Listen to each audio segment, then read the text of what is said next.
Good evening, day walkers and night stalkers. It's me, your twisted Southern horror queen, coming to you live from under full moon right here in southeastern Louisiana. Glad to have all you creepy kids tuning in tonight, because as usual, I got some crazy spooky tales lined up for you folks. You guys are going to dig this. But before we get rolling, gotta give those shout outs to the Adrian's Fury Dragster sponsors. Here's a big, wet, creepy chick kiss coming at you. Renegade Racing Fuel, D&M Graphics, Surreal Studios, Racers Direct, RJS, Amylay Oil, Hawaiian Island Shine, and of course, one of my favorites, Naked Wines. Gotta love it. Gotta get naked. Yummy. So thanks for being a part of Team Fury, all you guys. Appreciate it. All right, and if you want to find out more about the dragster or see some kick-ass pictures, you can always check out authorlyngibson.com, and you'll find all kind of crazy, creepy stuff there, I assure you. So anytime you need to get your creepy on, go to authorlyngibson.com. You can check out pictures. You can check out my books, past blogs. A lot of creepy there, so anytime you're in the mood for it, it's always there at authorlyngibson.com. Hey, Ronnie and Lori Owens, glad to see you guys tuning in tonight. Fisting to get you scary on here in just a minute. Since we're talking about cool stuff, I also got to give my shout out to The Edge Radio. If you guys are tired of the same old lame-ass tunes on your regular station, shoot them the bird and go to www.theedgeradio.us and start streaming some killer tunes. You can also download the app for Android. I believe that may be up already. If not, it is still in development. And I've got a sneak peek at it, and it is bad to the bone. There's all kind of crazy stuff that this app does. So make sure you get that as soon as possible. We'll definitely have the links up on our social media as soon as we can make that happen. But I guess it's about time that we've got all of our shout outs out of the way for the night. So yeah, you guys know what you got to do, right? Yeah, that's right. Dim them lights and kick out the kids. Lock the doors so the little bastards don't get back in, and then go grab a tasty adult beverage of your very own, because you're fixing to get your scary on with me, the twisted Southern horror queen. Been waiting all week for it, guys. But I haven't been waiting all week for that. That's an every night occurrence around this house. Hey, Brandon Vale, glad to see you in the house, honey. And Kim Miller-Wagner, I thought you forgot all about me. You creepy mama. Shocker. All right, so tonight we're going to hang out in Ohio for just a little while, so y'all bear with me. Yeah, they have ghosts in Ohio, too. If you think back, remember, we talked about the Ohio State Reformatory a while back. That was some crazy madness in there. And there's my boy Gavin Williams. Glad to see you in the house tonight. How's the Wendigos hanging out there? If you guys don't know about the Wendigos, Gavin lives right there smack dab in the middle of them. And there's some crazy wicked beasts. I might do a recap on that story here in the next upcoming week so you guys know about those legends as well. So anyway, like I was saying, we're hanging out in Ohio tonight. And definitely there is more than just a haunted jailhouse there. There's my girl, Susie Jones. Miss you, sweetheart.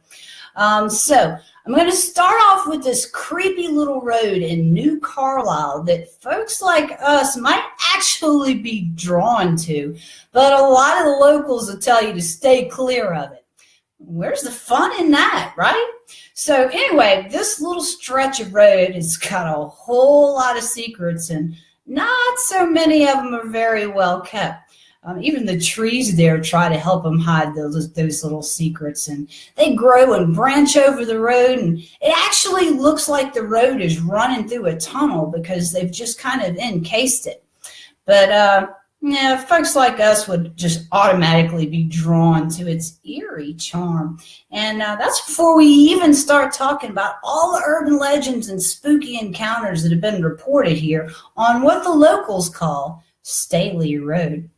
So, like I said, this road is like a mile long, and it runs along the Miami County border, starting somewhere near the Springfield area. Now, most of the legends about this road seem to stem back to this old farmer dude named Staley, who the old timers say one night he just lost his damn mind and murdered his entire family in their barn. So, some folks say that he didn't just actually out of the blue lose his mind. They say that Staley, in secret, was the leader of some Satanist cult who brought a curse on this stretch of land because of all the profane and sadistic rituals that they've been performing there for years. And, that kind of offers some explanation of why legend has this man offing his entire family with an axe there in their barn.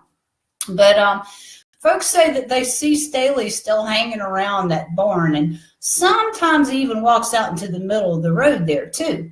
But old man Staley's legend and his ghost, yeah, they're not the only ones that's attached to Staley Road. Locals claim that there's a whole bunch of different legends and hauntings there. And back in the day, they say some of this stemmed from 2 dead bodies that were found in a field that kind of fronts there on Staley Road, just a little ways away from that barn. Now, folks will tell you that these wandering souls are regularly reported having been seen by folks that are going up and down that little stretch of road. Now, nobody knows who they were, but a lot of folks seem to think that they could have been some other victims of this occult band that Staley was running. So today there's still a lot of reports of these 2 unnamed spirits that are seen walking along the roadside there. And some drivers who've actually thought that these 2 spirits were hitchhikers slowed down when they saw them to offer them a ride. But when they pulled the car alongside these 2, just like many other ghost hitchhiker legends, they too disappeared as soon as the car stopped. But wait, there's more. There always is, right? So there's also frequent reports of people spotting these misty figures of young children that are emerging from this fog that is usually covering this creepy little road. Now, there's 2 versions of the tale that attempts to explain why these kids are hanging out there. One of them, of course, goes back to the old farmer Staley. In years have gone by where a lot of the folks that live in the area say that those kids that are emerging out of the fog are actually his kids that he murdered in that barn. But there's another legend, and it talks about back in the day, this mysterious man comes through town. And this dude is kind of like a Pied Piper situation, I guess. He was supposedly luring the local kids into the old Staley barn and slaughtering them with the farming implements that he found stored inside there. Now, a few days later, when everybody starts realizing that all these kids are missing, they also realized that this strange, mysterious man had vanished. He was nowhere to be found. So they go looking for the kids, and guess what? They found them, all of them. But they were in pieces parts, and they were all kind of stacked up inside this old barn that had already seen its share of action and plenty of bloodshed. So we don't really know which legend it is. Maybe it's a combination of both of them. Gavin says a lot of legends have different versions of them, and that's the truth. You kind of got to read in between the lines and figure out what actually happened. So that's why I like to tell both sides of the legends and let you guys decide what could have happened.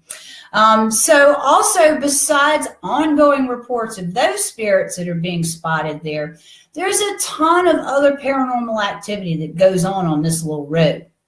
Now, we already talked about this freaky-ass dense fog that's usually covering the road. The kicker is that when it shows up, it doesn't necessarily mean that the weather conditions were primed for fog. It's just there because it wants to be.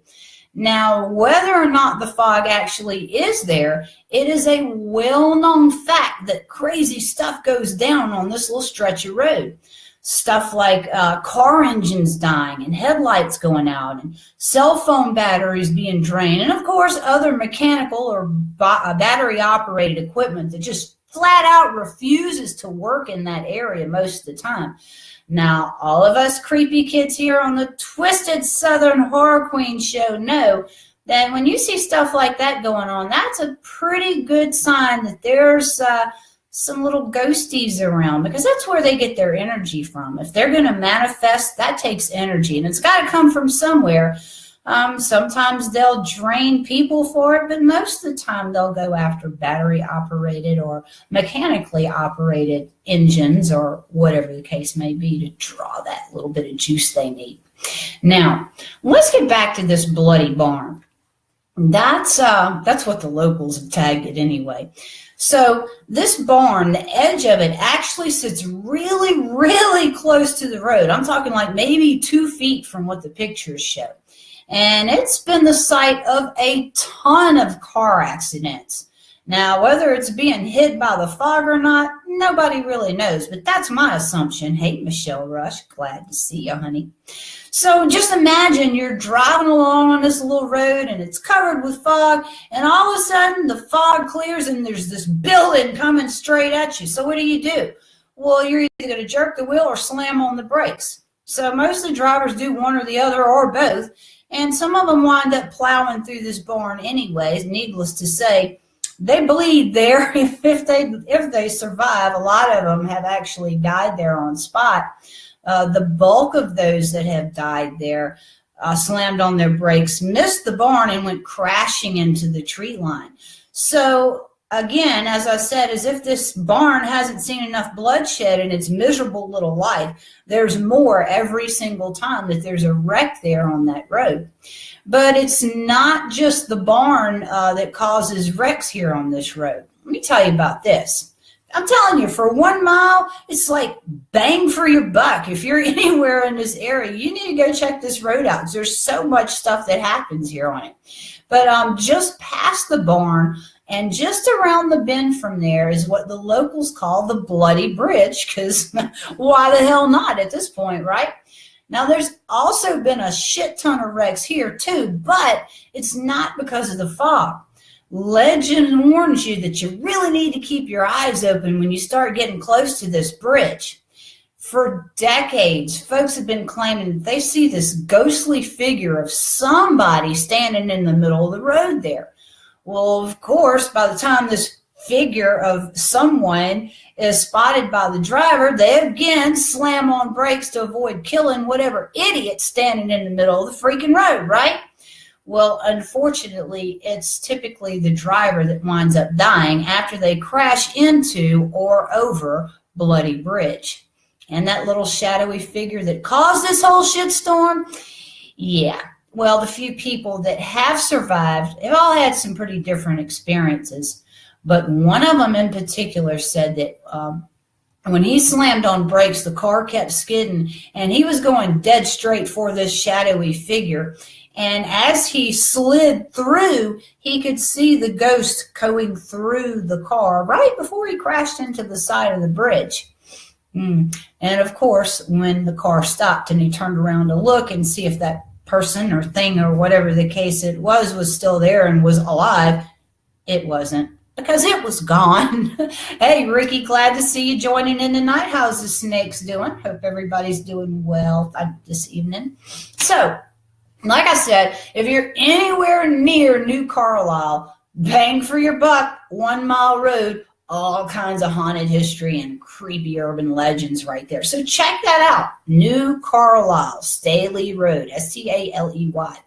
Now, still hanging out in Ohio, at 182 South Main Street in Akron, there's this old theater that has a very dark and haunting reputation.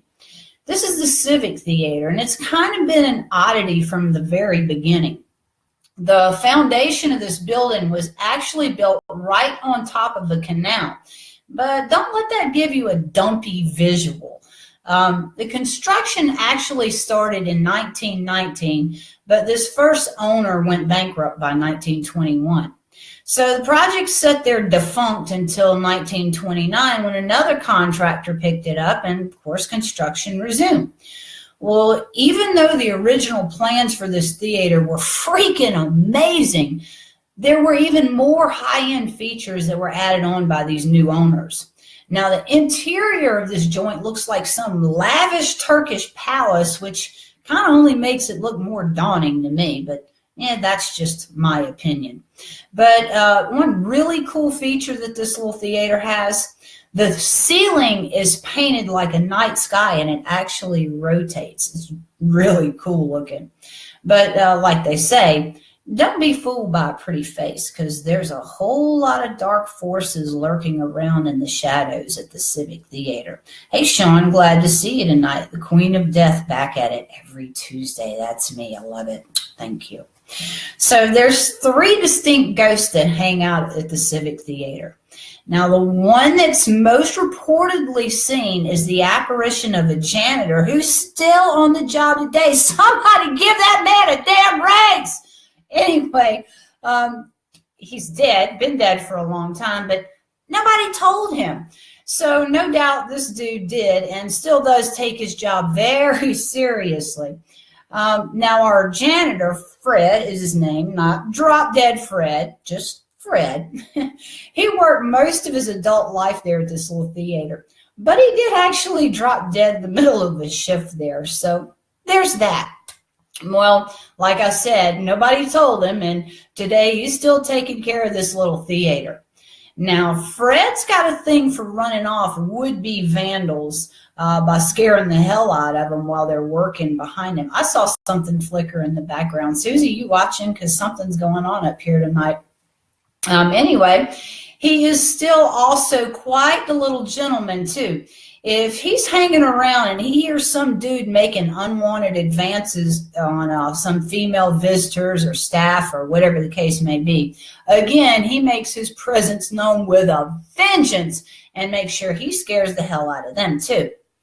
Now, according to research by Weird US, Fred apparently has this thing where he has no tolerance for people who disrespect the theater, and especially the bathrooms.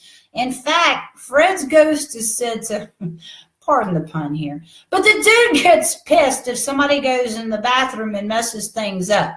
And folks will tell you that he will chase you out of there or attack you if he catches you in the bathroom doing anything other than tending to your business. So make sure you don't go in there to play around. Hey, Freddie, glad to see you tonight. Drop Dead Fred for a long time. Yeah, Drop Dead Fred's been at the Civic Theater for a very long time, too.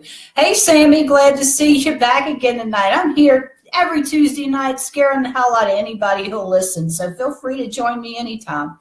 So the next ghostly legend that's here at the Civic stems from this young actor who's often spotted in the balconies and backstage during performances.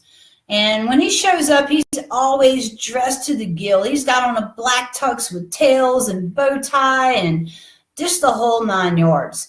Now, nobody really knows for certain who he was in life, but they do know that he causes quite a ruckus when he does show up. Now, the third and final ghost that's more prominent at this little theater, she has kind of a dark legend behind her. She's a distraught young girl that's often spotted hanging out at Lock 3 in Ohio and Erie Canal. That's right there at the theater. Now, a lot of folks believe that she's been there since before the theater was even ever built there. Remember, we talked about the construction of the Ohio and the Erie Canal were actually finished to build the foundation of the theater on. And it was actually during that time that folks said that she committed suicide there by jumping into the canal to drown herself. So ever since then, there have been multitudes of reports from people who've claimed to see her ghostly form walking along the edge of the canal, sobbing her eyes out. And when she is spotted, she, of course, ducks and covers like all ghosts do, and she runs into the canal that runs underneath the theater.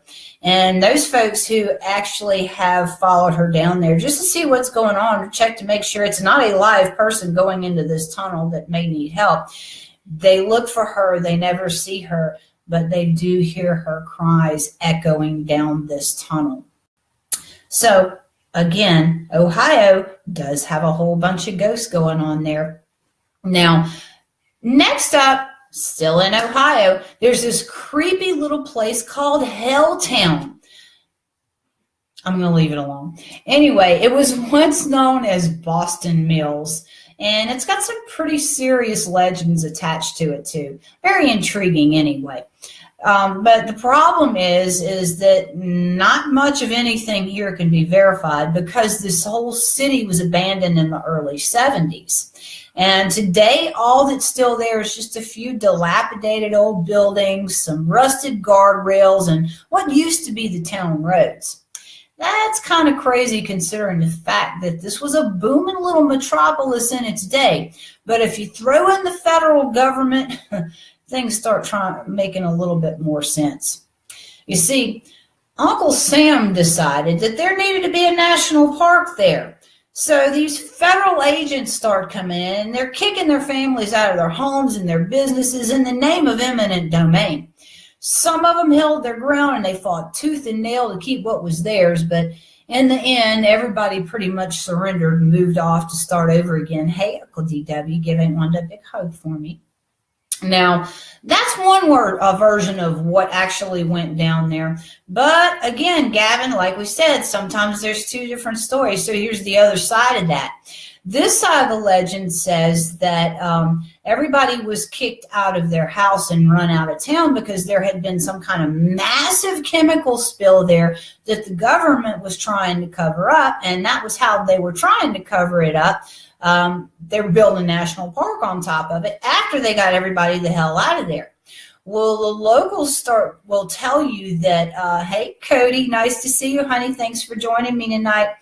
The locals will tell you that after this chemical spill thing went down and before the government starts running all these people out of their houses in this town, that all these freakish mutant kind of creatures start creeping out of the woods and lurking all over the place. Now, we really don't know which version of the story is true, but wait to the end of this. You might get a little eyebrow raised up. You have to think on it a little bit. So like I said, regardless of which legend is true, the end result for Boston Mills still was pretty much the same. By the 70s, vacant, gone, everybody. So now with the town abandoned, you can only imagine the madness that was going down there afterwards. You know, of course, you got the partying teenagers that, you know, they hooked up in these little vacant houses and stuff. And then you got the vagrants and the local druggies that need somewhere to crash. But after that, it actually starts getting a little bit worse when this satanic occults move in. Because they've got a whole vacated city there. They can deal with whatever they want to. And they did. And all of these slogans and symbols and things started showing up in the remnants of this town, even in the old abandoned town church. So it was very obvious what was going on there when the sun went down. There's also another little legend there, kind of a side note, that there was this old school bus there. And from what the old timers in the area say, the school bus broke down and the driver parked off on the side of the road, locked all the kids in. Hey, Tim and Donna, glad to see you guys hanging out with me tonight. So the bus driver leaves all the kids there locked in the bus thinking they'll be okay, and he runs off to go get some help. Well, supposedly while the school bus driver is gone, I guess some of these chemically mutated, deranged freaks come wallowing out of the woods and supposedly kill all the kids on this bus. So the legend says that you can hear these kids crying in the woods and when the sun goes down at night. Now, there had been so many different paranormal investigations and thrill seekers that came into the area to check this bus out.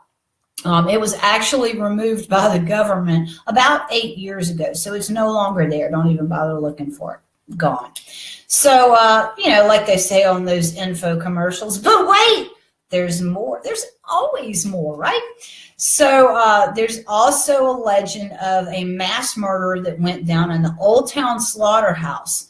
And, you know, maybe it was another chemically deranged and mutant, I suppose. But there's really no way to verify that legend because some folks say that there actually wasn't even a slaughterhouse in Boston Mills.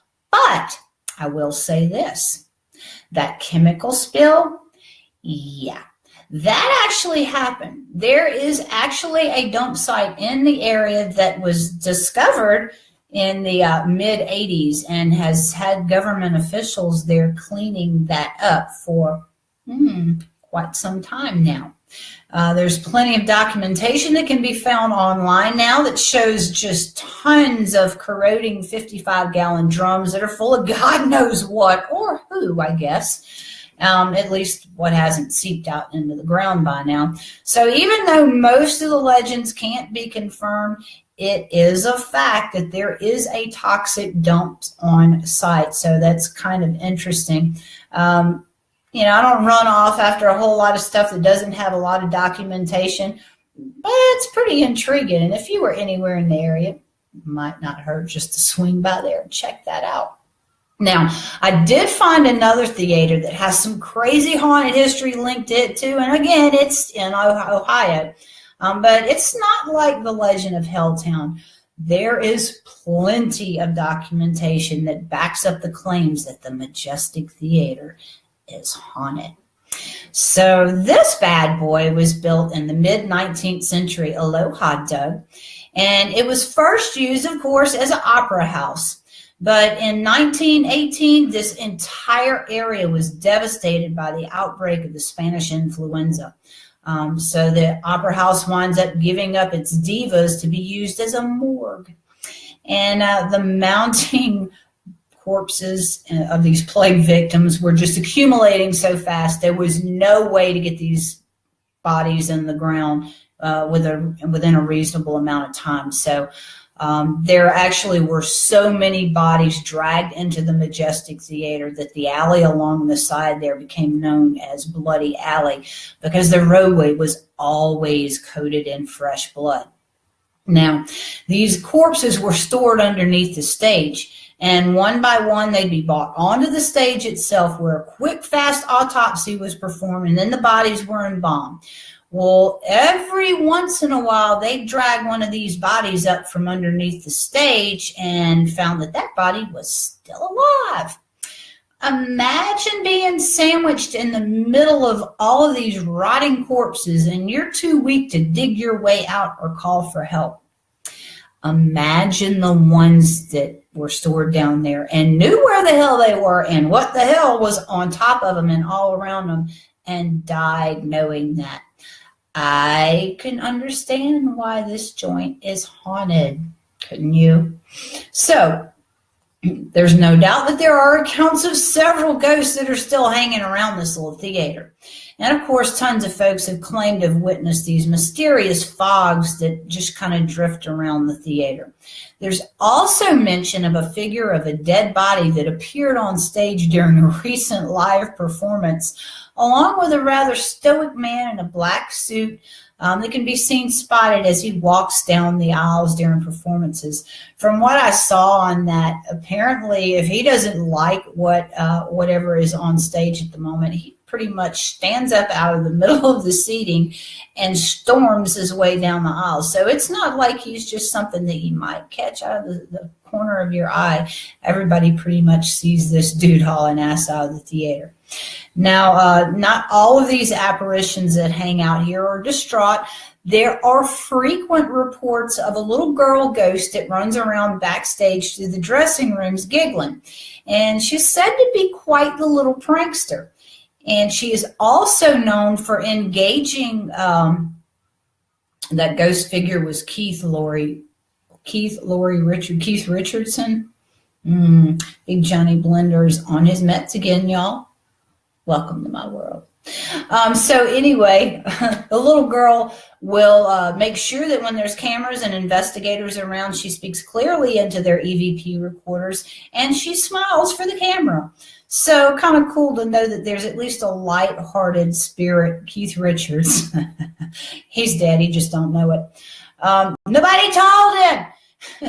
Anyway, like I said, she's very friendly when it comes to investigators, not shy at all, likes to be seen. And there was an investigation that was done there, actually just last year, probably not quite a year ago. And there was another interesting, hey, Kim, EVP that was caught live there when a couple of guys were kind of tucked into a back corner. This figure of a man materializes, walks up to one of the investigators while his EVP's running, and he asked him if he knew where Andrew was.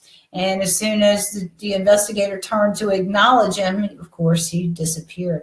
Pretty cool little EVP, too. It is sharp and crisp. There is no denying what is being said. So, one last haunted joint in Ohio that I'm going to hit on before we move on. Now, this is the history or the legend, or history and legend of the Mud House Mansion. That's just outside of Lancaster. Now, again, don't go looking for it just yet, because from what I've read, it's not there anymore. And we'll get to that in just a little bit.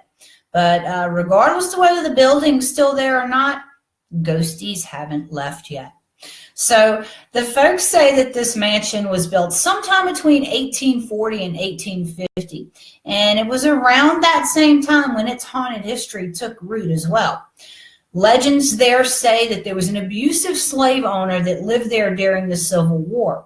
Yes, even though Ohio had abolished slavery by that time, this dude had not got the memo. He did not give up his slaves.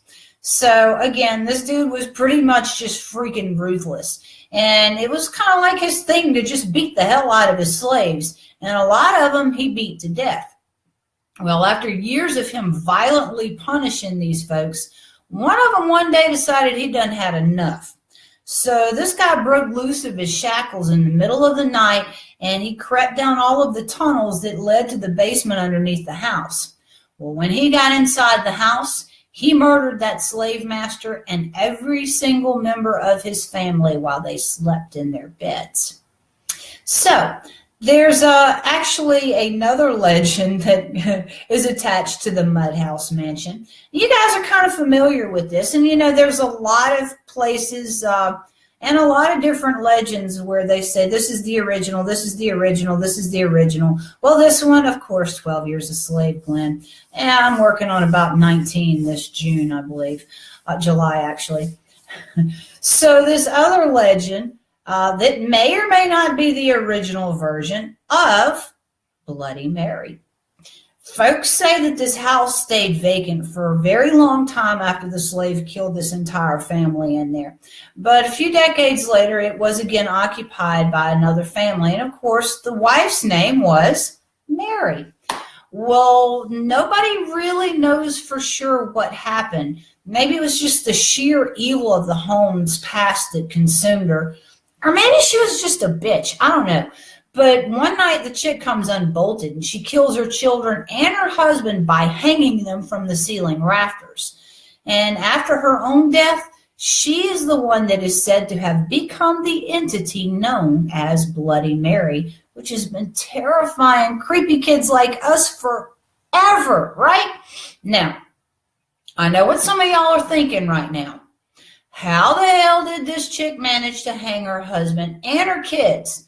Physically, it sounds damn near impossible, doesn't it? Well, I sat down and I thought about it for a little while, and trust me, I figured out more than one way that I could have done it by myself. So yeah, it's possible.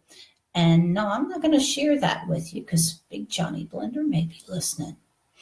Anyway, over the years after that, the property changed hands several times, and I really couldn't imagine why nobody wanted to stay there for any substantial period of time. Did you? Well, anyway, after the 1930s, the house was pretty much abandoned again, and it starts slipping into decay. But because of the grisly legends that are associated with it, the property was constantly being vandalized by vagrants and thrill seekers. And by the time the current owners decided to have the home demolished in 2015, all of the windows had been smashed in and a big fire had been lit on the lower level of the main structure. So the home is basically unstructurally or structurally unsound, I guess is the best way to say it. So because of the ongoing liabilities due to all these trespassers, the home was actually demolished. Susie said, watch out, John Blender. He watches out. He sleeps with one eye open. He knows my brand of crazy, Susie. Anyway, we're going to pull out of Ohio now. We're going to head towards my stomping grounds, after I have a little bit more of this naked wine. Big Johnny Blender's probably outside the door with a screw gun, making sure I don't get out of the girl cave tonight. Anyway, so there's this mortuary that I want to tell you guys about. Now, New Orleans has one of the greatest haunted houses in the entire country, right? It's actually called the Mortuary. But what a lot of folks don't know is that this commercial haunted house is actually a haunted house, and it actually was a mortuary. So it's like a twofer. It's a haunted house inside of a haunted house. What kind of madness is this, right? You got to go check that out. So I'm going to tell you a little bit about the history of the actual mortuary before it became the mortuary haunted house, commercial haunted house. You know what I mean. So the original mortuary was built at 4800 Canal Street in 1872 by the Slattery family. By 1880, Mary and John were living in this property with 6 kids and another couple, and that already sounds like a nightmare to me.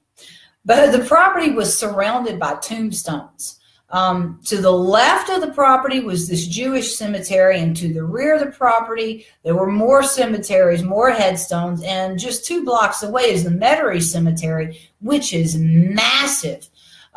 So I don't really understand why she thought that this was the perfect place to build the family home where all of her future generations of offspring would live.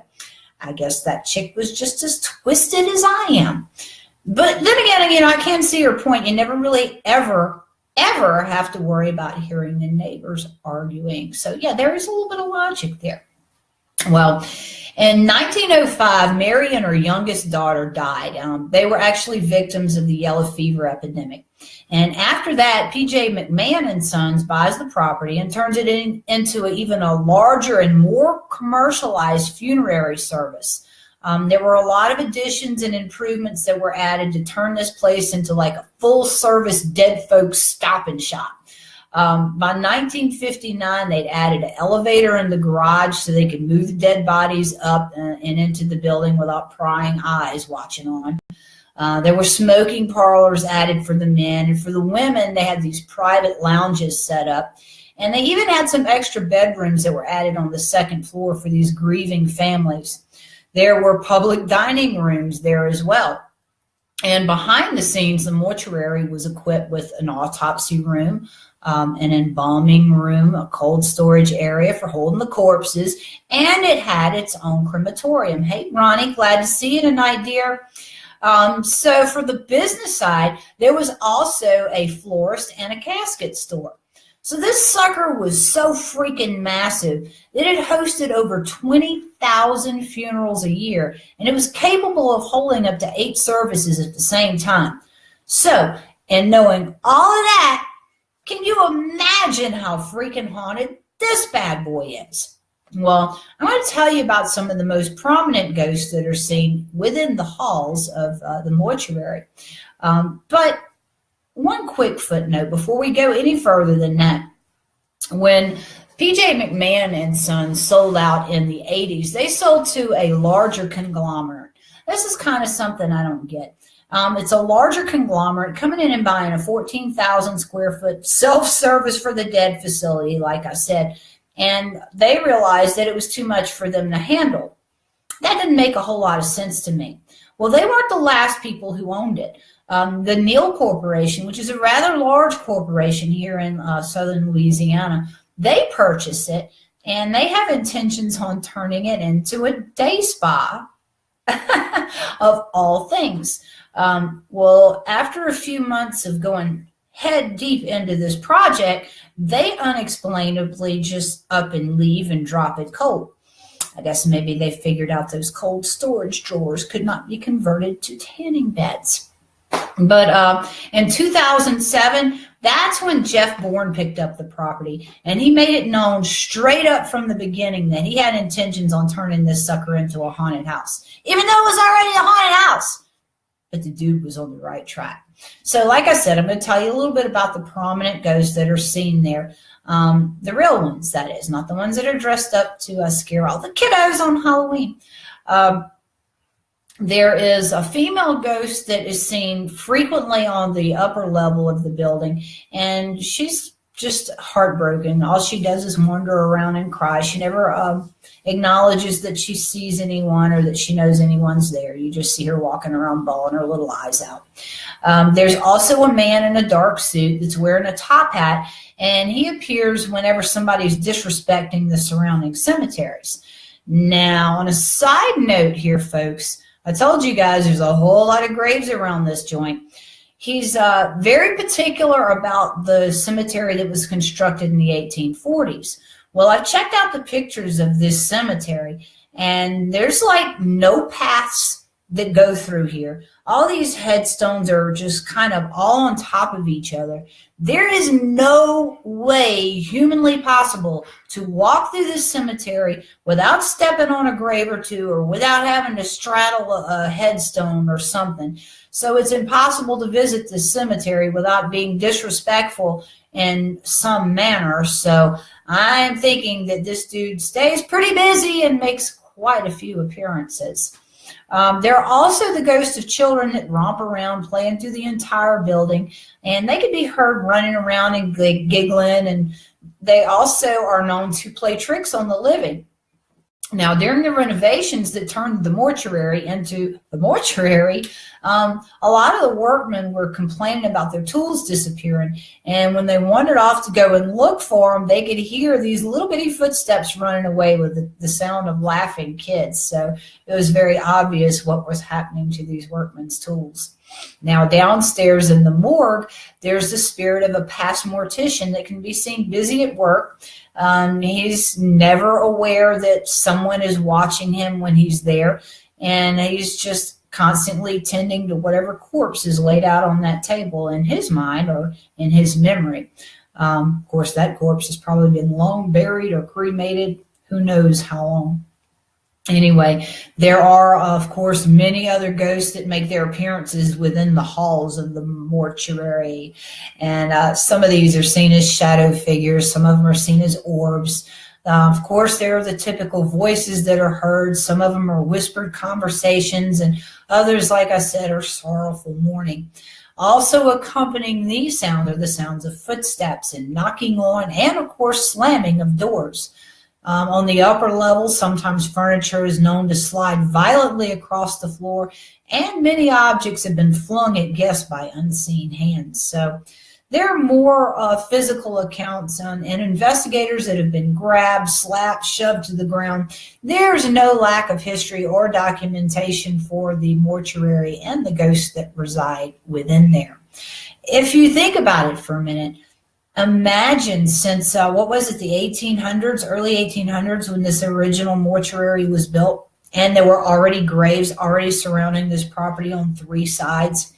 Imagine all of the emotions that have stained the very ground where this colossal improvement sits right now. I would think that one day if that building burned to the ground or was moved or whatever the case may be, it probably wouldn't make a bit of difference. I think that same little spot right there would be just as haunted with or without the building. What is 323, Susie? I'm confused. Anyway, while we're still in New Orleans, I got one more spot I wanted to tell you about. We're going to talk a little bit about the St. Louis Cathedral. And I'm going to give you a little bit of the rundown on the history here, because sometimes it helps you understand some of the other things that are going down. So this majestic St. Louis Cathedral still stands at 615 Père Antoine Alley in New Orleans, which is known to be one of the oldest in the United States. And the cathedral is actually the seat of the Roman Catholic Archdiocese in New Orleans. But it is a very little known fact that the structure now stands where 4 of its predecessors have fallen. The original church was built there in 1718, but it's no comparison, or was no comparison, to the cathedral that stands there today. This was a very modest wood frame building, and it served the tight-knit little community of New Orleans well, at least until it burnt to the ground in the French Quarter Fire of 1788. Now, by 1794, the Spanish decided to build a new cathedral, and it was declared in 1793 by Pope Pius. It was a brick and mortar structure that was pretty much dressed out with two steeples on the front of it. The interior was decorated with Spanish architecture. It was a very pretty building. Later on in 1819, there was an addition of the central tower, which was commissioned to Ben Henry Latrobe. That name sounds familiar, right? Because that is the same dude that designed the White House. Latrobe would have the bell and the original clock shipped in from Paris to complete this addition. Now, the beautiful new cathedral drew crowds from all around, and by 1849, there were more asses than there were pews. So, yeah, there was another expansion that was desperately needed at this point. So, that gets kicked off in 1850. Well, during these aggressive renovations, the central tower collapsed, and it brought all the work to an end until the building was completely being redesigned by these architects. So once they finished all their paperwork and all their ciphering, construction started again. And when they did finish, they left behind the gorgeous St. Louis Cathedral that we all know and love today. So now that I got you all studied up on the actual history of the cathedral, let us talk a little bit about the ghosts that hang there. So first off, there's Père Dagobert, who was a Capuchin monk that actually became the pastor of the St. Louis Church in 1745. He was a very well-loved member of the community, and he spent a lot of his time looking after the poor and the slaved and all the dudes in the clink. And he was known to be a very compassionate man. He was well-respected and loved by everybody in the area. So in 1764, the local French community finds out that New Orleans had ceded to Spain. Yeah, they weren't exactly thrilled about that. So 6 of the most prominent men in the area gathered their forces to rebel. And all 6 of these dudes were all associates of Dagobert. So when the revolt ended, these 6 men were hunted down like animals, and they were assassinated by a firing squad.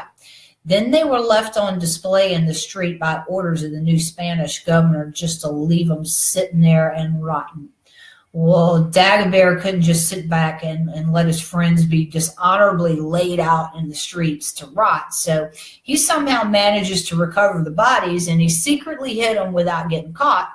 Then he sends word to all of their relatives that he was in possession of their corpses and he was going to have them prepared for burial. So when the families arrived at the little church, he performed a sanctified burial mass in the church and then had them all buried in St. Louis number 1, all in secret, with the exception of their families. Now, Dagobert's pretty much a permanent fixture there at the cathedral. And you're going to know that you've encountered him after you've encountered him, because you'll hear him singing these old church hymns as he's walking down the street of the cathedral towards the cemetery. Now, there's also a ghost named Antoine who shows up in New Orleans around 1774, along with the Spanish Inquisition. It was just a coincidence, though. With his timing, he didn't have anything to do with the conflict. He was a very peaceful man who spent most of his time as well working with the less fortunate and the undesirables of the community. He also became pastor of the St. Louis Church, at least until it burned down in 1788. And when the new cathedral was finished in 1794, the community insisted that he kept his position. So he did, right up until the time when he died in 1829. But during the time that he was there, he ministered to and cared for the needy and was assisted often by Her Highness Miss Marie Laveau. Antoine was actually the priest that baptized Laveau into the Catholic religion, and he actually also performed her wedding ceremony.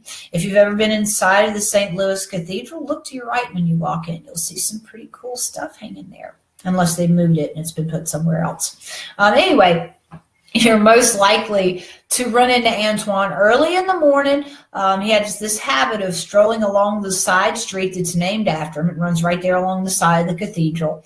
And of course, it's not likely that he's going to notice you or acknowledge you because he's reading from his prayer book when he walks by. But there is one other time that it's a pretty good bet he's going to show up. He has a habit of showing up at Christmas midnight mass.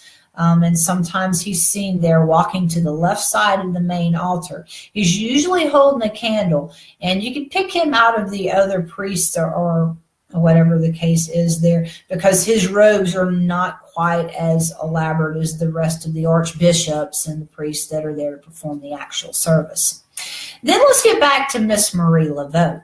Of course, she was very well known for her practice of voodoo in the area. But yes, she was also a devout Catholic. And even after she'd served alongside Antoine for many years in this community, when it came her time to go, Laveau was denied a proper burial. We've talked about this a couple of times in the past. So undeservingly, she was interred in a crypt in the pauper section of the cemetery. And then as the final insult, her grave was left unmarked. Now, pretty much everybody knows where Her Highness rests today, or quite frankly, doesn't. She's been seen for many years by folks storming up the pathway of the cemetery, spitting curses at the living. So, yeah, she ain't over all that yet. And I'll add this, too. If somebody disrespects her grave, there's a pretty good chance that she may just pop up and bitch slap you for it. But besides in the boneyard, Marie's also frequently seen inside the cathedral itself as well. Most of the time she's seen sitting near the rear of the church, and sometimes she's spotted walking up the aisles. Hey, Brendan, another man gone. Now Her Highness is not the only the only entity that still hangs out at the St. Louis Cathedral, and especially not the only female entity. There's this chick too. Her name was Amy Brusley, and she was a member of Antoine's congregation for like most of her life. She was the daughter of a very successful local baker. Well, having known and trusted Antoine for all of her life, Brusley went to council with him when she was talking about or thinking about marrying this other local businessman named Edward Gottschalk. So I don't know why she really bothered, though, because Antoine did not approve, and he made several attempts to dissuade her from going through with this ceremony, and she didn't listen. She was hell-bent on marrying this dude, and poor Antoine, he actually had to perform the ceremony for her, even though he knew that she was making a massive mistake. Well, it wasn't long before Brusley began to regret that she hadn't listened to him. See, Gottschalk had a mistress that he kept in a house down the street from his family home where Brusley was raising their children, less her youngest daughter who had died of yellow fever. One of her children, this is a good little footnote here too, Louis Gottschalk, you may recognize that. He went on from being a musical child prodigy and was recognized internationally as a very famous musical artist. But anyway, sounds like to me that Miss Brusley didn't know anything about the many functions of a steaming pot of hot grits, right? So Brusley starts sinking into this depression, and the only place she found peace was on the keyboard of the cathedral's newly installed organ. So Brusley would show up just out of the blue, and she'd sit there and play this organ for hours and hours on end. And today, it's there in that loft where that organ was installed where people report seeing her staring down at the congregation below. Now, sometimes she appears like she's distraught, and you can hear her crying all through the cathedral. But other times, she kind of seems like she wants to communicate. And then, of course, there are those times when she's just in a foul mood, and she won't hesitate to express it either.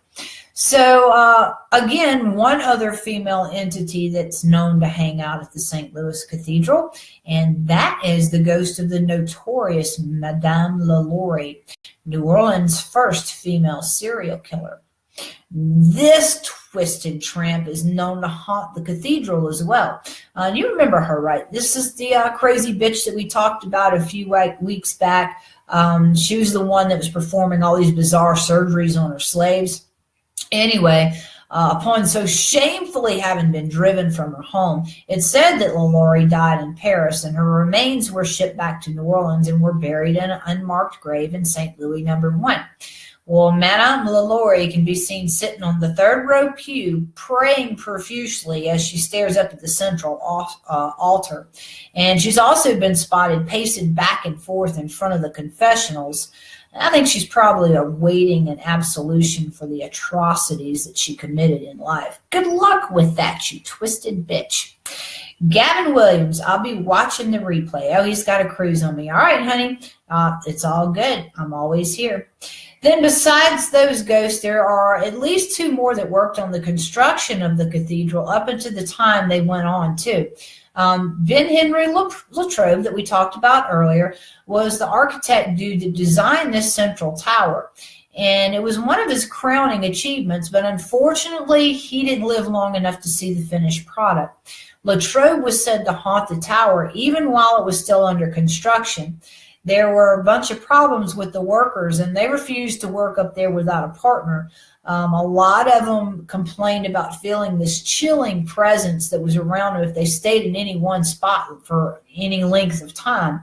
And if they stuck around long enough, Latrobe was said to physically manifest in front of them.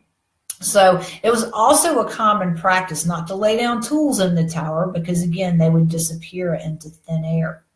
And then Jane Delachaux's OCD apparition is commonly seen on site as well.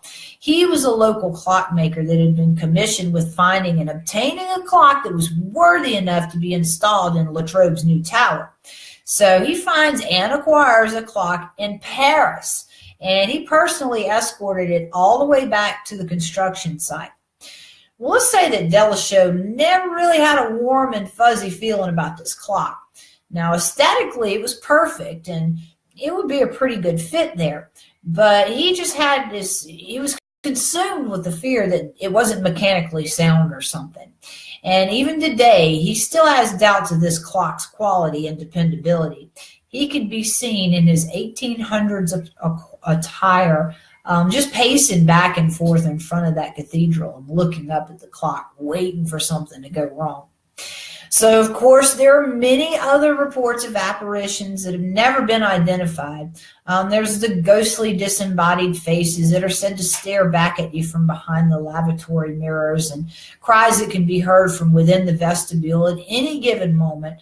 Cold spots, orbs, and other unexplained phenomena are all the norm here at the New Orleans St. Louis Cathedral. But hey, it's New Orleans, and that kind of crazy stuff is just everyday life for us.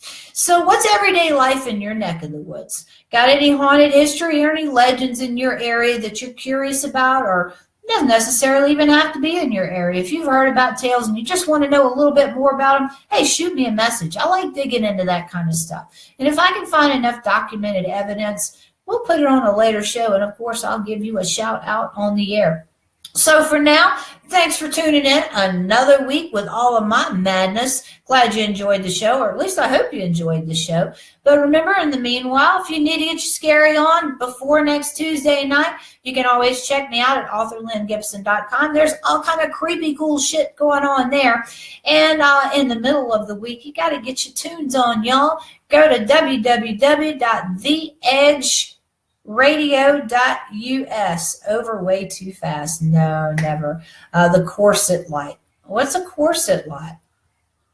I think Brandon's messing with me tonight. Anyway, thank you guys for hanging out. I appreciate all your support. Hope to see you guys again next Tuesday night at 7 Central and 8 Eastern Time. Until then, kiddos, y'all keep it creepy.